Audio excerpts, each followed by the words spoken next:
Iran siap menghadapi perang panjang. از نظر دفاعی هم که پیروزی ما مشخصه. هیچ کسی فکر نمی‌کرد. Their navy is gone, their air force is gone, most of their military is gone, their big threat is gone in every way. They have no radar, they have no anti-aircraft weapons. Kalau bicara perang darat, nenek moyang mereka itu udah hatam gimana pertempuran di darat. Tidak gampang menaklukkan suatu negara yang wilayahnya terdiri dari pegunungan, apalagi Sahara segala macam, itu susah.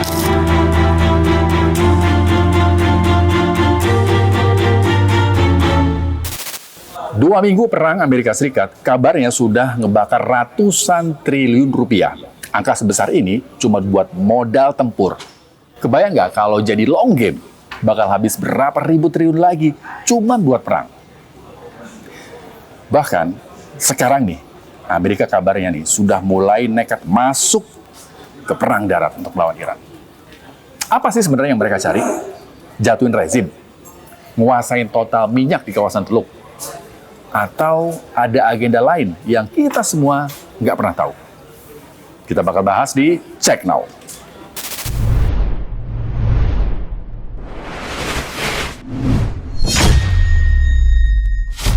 Dua minggu saling serang lewat udara ternyata belum cukup buat Amerika. Padahal uang yang dipakai itu sudah sampai 203 triliun rupiah hanya untuk perang 2 minggu. Saling klaim kemenangan terjadi antara Amerika dan Iran. Bahkan dalam kesempatan di depan wartawan, Presiden Trump mengklaim telah melumpuhkan kekuatan militer Iran. Militarily, as far as I'm concerned, we've essentially defeated Iran. I guess they can have a little bit of fight back, but not much. Not much. We've taken out their air forces, we've taken out their navy, we've taken out their air defense. There's no air defense whatsoever. Donald Trump boleh saja mengklaim kalau Amerika tuh berhasil mengalahkan Iran. Tapi yang namanya perang, saling klaim kemenangan tuh hal yang biasa. Nah, ini ada versi klaim dari pihak Iran. از نظر دفاعی هم که پیروزی ما مشخصه. هیچ کسی فکر نمی‌کرد یک کشور مثل ایران در مقابل مدرن‌ترین تکنولوژی‌ها و هواپیماها و موشک‌ها و سیستم‌های پدافندی بتونه تو دهن آمریکا بزنه که ما زدیم. Sekarang yang menarik, Amerika Serikat mulai menyiapkan tentara untuk perang darat. Ada video yang merekam tank-tank amfibi mereka keluar dari kapal Amerika untuk menuju daratan. Mobilisasi besar-besaran ini mulai terlihat bergerak menuju perbatasan. Tapi Pentagon lupa kalau Iran itu bukan Irak. Iran siap menghadapi perang panjang. شاید عرض شود که میلیون ها تن جنس خریداری شده یا بنادر هستند یا رو کشتی هستند یا در حال حمل هستند. ما با توجه به که خودمون آماده کردیم برای جنگ طولانی مدت، با توجه به شناختی که از دشمنمون داریم، آمادگی لازم ایجاد کردیم. Perang yang panjang itu kaitannya sama logistik, bro. Budget, keuangan, dan tentunya nggak sedikit. Kalau 2 minggu perang aja udah ngabisin 203 triliun, butuh berapa ribu triliun buat perang panjang. Kita simak nih analisa dari Kepala Staf Angkatan Laut Indonesia 2014-2018, Laksamana Adi Supandi. Kalau long game, kalau saya lihat, karena kebanyakan perang sekarang itu tidak mungkin masif, Pak. Karena setiap penggunaan kekuatan militer itu pasti akan mengganggu dengan operasional atau pembiayaan di dalam negeri sendiri. Nah, berkaitan dengan masalah pembiayaan itu juga krusial karena kan Amerika sendiri kan malah Mbak Dilema sekarang ada masalah ekonomi cukup berat dia juga kan. Sehingga di dalam negeri Amerika juga ada demo untuk menjatuhkan Trump gitu kan. Apalagi juga tekanan internasional karena perang Iran ini kan lebih terasa dampaknya dibanding Ukraina ya. Saya kira kalau perang sekarang menurut saya memang tidak akan dalam perang berlarut ya atau prolonged period itu. Saya kira korbannya pasti rakyat negara itu sendiri. Selain negara yang menjadi sasaran, negara dalam negeri sendiri karena duitnya dipakai perang tuh orang pasti protes gitu kan. Nah, ini masuk akal, bro. Data ini nunjukin angka yang sangat-sangat gede. Totalnya, 2 minggu perang sudah habis 12 miliar US dollar atau 203 triliun rupiah. Sehari 15 triliun, belum lagi untuk kapal induk per hari. Nah, yang harus diingat juga, Iran itu dikenal dengan bangsa Persia. Kalau bicara perang darat, nenek moyang mereka itu udah hatam gimana pertempuran di darat. Selain harus menghadapi militer Iran, pasukan Amerika juga harus bisa menaklukkan alam, pegunungan, dan gurun Sahara. Itu apakah nanti perang daratnya akan terjadi? Kelihatannya hanya semacam surprise saja, menekan daripada Iran. Yang berikutnya adalah suatu bangsa biasanya dipengaruhi oleh karakter yang terbina dalam doktrin tempurnya, fighting doctrine. Iran ini kan istilahnya cucu-cucunya dari Persia ya, daripada Cyrus Agung. Mereka mengalami suatu peperangan darat yang cukup hebat ya, karena kalau kita lihat dari peta penguasaan Cyrus Agung sendiri pada waktu zaman dulu itu sudah menguasai wilayah daratan. Memang wilayah lautan tidak nampak ya. Oleh sebab itu pengalaman perang darat ini saya kira masih mengalir dalam kehidupan ataupun karakter yang terbentuk di mereka. Sehingga Amerika Serikat akan menghadapi masalah serius di darat nantinya. Tidak gampang menaklukkan suatu negara yang wilayahnya terdiri dari pegunungan, apalagi Sahara segala macam, itu susah. Perang darat mungkin, sekali lagi ya, ini mungkin ya akan terjadi. Tapi buat Iran, Selat Hormuz tetap menjadi kunci mereka untuk mengontrol suplai energi dunia. Angkatan Laut Amerika akan siap mengawal kapal tanker di Hormuz. Their Navy is gone, their Air Force is gone, most of their military is gone, their big threat is gone in every way. They have no radar, they have no anti-aircraft weapons. Mr. President, when will the Navy start escorting tankers through the Straits of Hormuz? Very soon katanya. Kapal tanker di Selat Hormuz akan dikawal Angkatan Laut Amerika.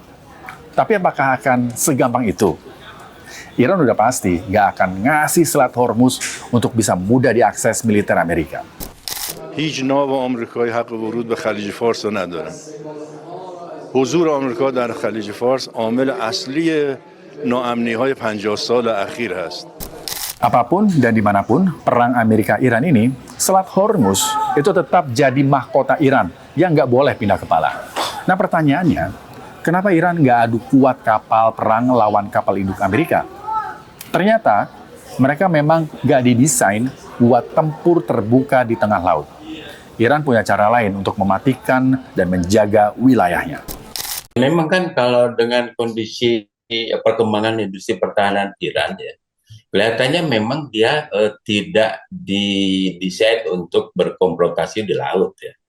Karena kalau dilihat seperti kejadian dari awal terjadinya eskalasi konflik, kemudian dia penyerangan rudal, drone dan sebagainya, itu mereka tidak begitu menyiapkan desain angkatan laut yang kuat gitu kan. Sehingga kekuatan pertahanan dia itu sifatnya adalah mobile forces ya. Misalnya kendaraan bergerak sendiri untuk peluncur rudal dan sebagainya. Dalam konteks strategi ya, ada yang namanya sea deterrent, penangkalan lewat laut, kemudian juga sea denial, mencegah lawan masuk ya. Yang berikutnya adalah sea control ya. Nah, kelihatannya dari konsep strategi di masalah perang laut ini, Iran memilih sea denial, artinya dia mencegah lawan masuk ke Teluk Persia ini kan.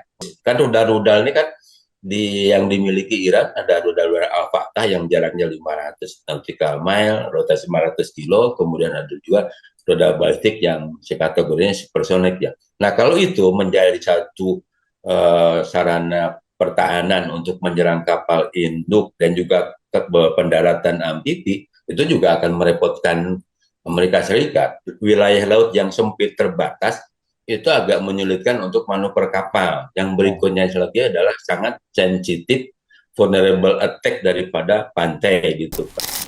Nah, ini POV menarik nih dari seorang ahli. Emang benar sih, Selat Hormuz itu sempit. Jadi kapal induk Amerika yang segede gaban itu bakal susah buat manuver. Jadi akan jadi sasaran empuk rudal Fatah atau rudal hipersonik Iran dari garis pantai. Nah sekarang infonya sudah ada upaya negosiasi.